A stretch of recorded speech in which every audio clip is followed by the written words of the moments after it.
Welcome to the Cross Canada Spotlight. I'm Ross Hall. Every week we take a look at a handful of the most interesting and entertaining stories produced across the Global News Network. We start this week on the BC coast and a rescue of massive proportions. Saving a gray whale tangled in fishing net proved to be quite the ordeal. Check this out. With something so large, this is the vantage point that's needed to take it all in. In this case, a 2-year-old gray whale in a whole lot of trouble. So the animal was entangled in a salmon gill net that had been fishing at night. And unfortunately, the whale was in the same location and became wrapped up around the tailstock. The whale broke free, but took more than 60 feet of gill net with it. What would be a death sentence had this team not been there to help. If an animal does get entangled, we're there. We're kind of the last resort to be able to remove the gear. It may sound simple, but this rescue turned into a 5-day ordeal. The initial call came in on July 27th near Yuquot, but by the time the Marine Mammal Rescue Team responded, the whale had moved away from the area. There weren't any more sightings until July 29th in Esperanza Inlet, when the animal was spotted by a fisherman. We spent about 3 or 4 hours working with the animal and removing quite a bit of gear, but unfortunately we ran out of time. They had managed to put a satellite tag on the gear and prepared to finish the job the next day. But the whale had other plans. We went about 30 miles offshore overnight.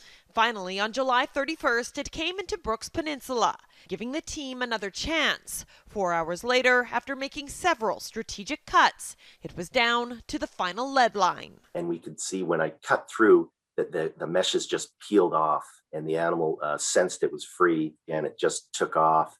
And you could tell big sense of relief for the animal, and we were a big sense of relief for us as well. The team was able to retrieve all of the gill net, every piece of rope and mesh, giving the whale that's part of a small subgroup of West Coast gray whales a chance at a full recovery.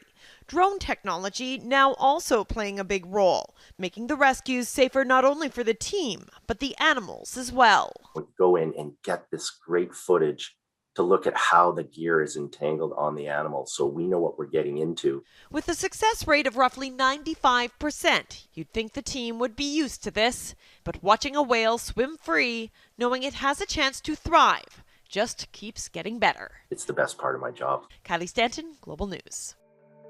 Just another day at the office for those rescuers, but not everyone can include saving one of the largest animals on Earth as part of their job description. We go to Edmonton now and the discovery of a mammal you wouldn't expect in Alberta, a camel. Here's the story of a girl's remarkable find while spending a routine day at the beach. 6-year-old Abby Darby will never forget this particular beach day. On the beach sand, I thought I saw a cool rock, but then I digged it out, and it wasn't a rock. Instead of throwing it back into Jackfish Lake, she ran to show her family the unusual find. I thought after that it would be really cool if I could tell her exactly what it was, because we all had our guesses. Grandma, she had a claw guess, but all the other ones think that it was a tooth. Abby's aunt sent a video of the fossil to the University of Alberta. It's definitely a tooth. You can see it right away, and it's definitely mammal because it has the multiple roots. A lot of what we see in dinosaurs or lizards or other animals is a single root. PhD student Mark Powers looked carefully at the tooth cusps and pits.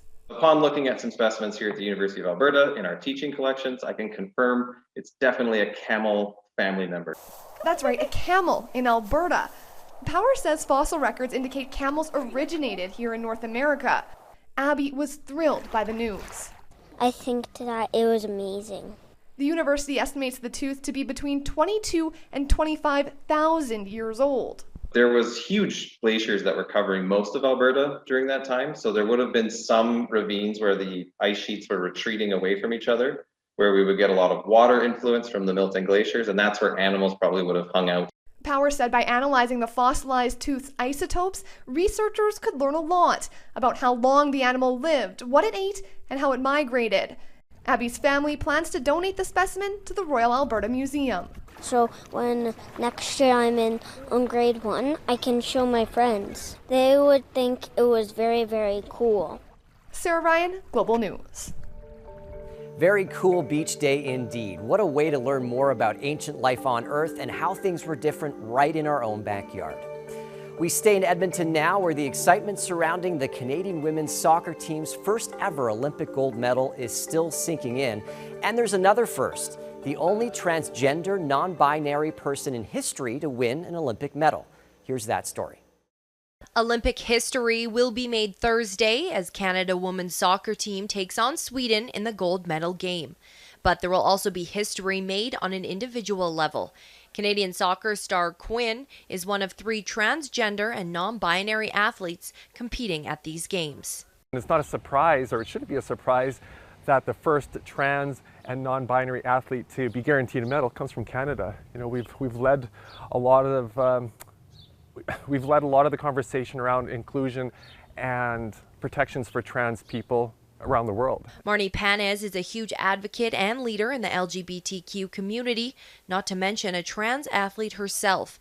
Having competed in both male and female categories, Panez understands the struggles that exist. There's a lot of conversation about fairness, and I can say certainly from my own experience, and the science really supports this, that any benefit there ever was gone, after a year of hormone therapy. Panez says trans women, particularly in sport and society, tend to experience a lot of backlash. But we know that there's so much work to do, particularly at the Olympic level.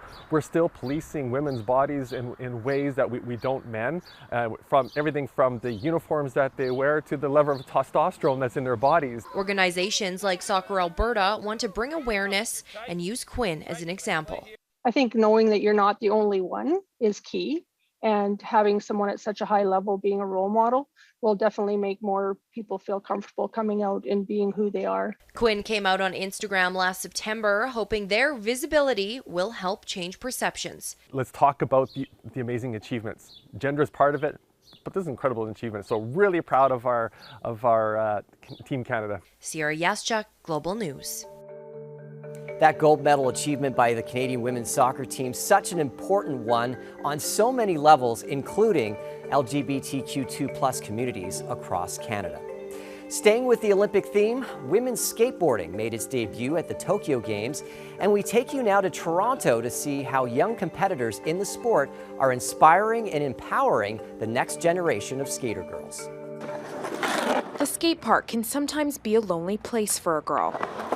Just ask 34-year-old Stephanie Batiste, who often was outnumbered by the boys when she started skating at 15. At first, I didn't see a lot of exposure of women, whether that was through other companies, whether they were sponsoring girls or showcasing them in ads or on TV. So she decided to do something about it. Inspired by the 90s era legendary skate team Bones Brigade, Batiste started her own brigade 6 years ago with a girl power twist. Babes Brigade, that sounds cool. And launched the women's skateboarding company and team. You ready? Now spending countless hours a week Stay forward. Teaching skate lessons, throwing events and contests. Nice. All with the goal of empowering the next generation of skater girls. I then just wanted to find a way for us to connect and be able to encourage each other, because I find that seeing other people like yourself, that alone inspires you. And these days, female skaters aren't short on inspiration. It came in the form of gold, silver, and bronze last week at the Olympics' first ever women's skateboarding event. 2 13-year-olds and 1 16-year-old on the podium, proving the sky's the limit, even if you are only in grade 8. Flipping archaic stereotypes on their head. All your weight on that front foot. And leaving no doubt in Batiste's students' minds that skating is not just for the boys. How would you respond to someone who says, girls can't skate? I would say, yes, they can. Why would you say that? Because everybody can skate. Knees bent, stay forward. 10-year-old Simon Owo, who's still working on that ollie trick. Batiste taught him, happens to agree. We should inspire women to get into sports, not just men, and they should have the same rights. And for 11-year-old Audrey Wong, who picked up her skateboard for the first time a month ago, there's nothing quite like the powerful rush of proving people wrong. When I'm going down the hill, it's super fast, and then when you stop, you're like, oh my God, I did it. And it's just like, it's beyond amazing. Wong says she'll be keeping her eye on another 13-year-old skating phenom, Sky Brown, who makes her Olympic debut tonight. Every girl, every boy should look at them and say, wow, I feel inspired. For Stephanie, ultimately, that is what Babes Brigade is all about. If you give them a chance to try different things like this, they gain a confidence at a much younger age than it used to be. So I think we're rewriting history. Keelan McLean, Global News. As is showcased by the young women in that story and the athletes competing in the first ever Olympic event, I think it's clear this sport has staying power, and it will be fascinating to follow the achievements of women in the sport in the years to come. Well, finally this week, we head back to Alberta to show you the story of another notable athletic achievement.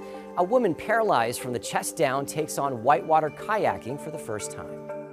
Everybody I've discovered walks around with struggles. You can see most of mine. Young and athletic, she had just finished her first year as a phys ed teacher when a motorcycle crash changed the course of Andrea Wojcik's life. So I definitely was suicidal, and fortunately I had people who loved me and took care of me through those moments.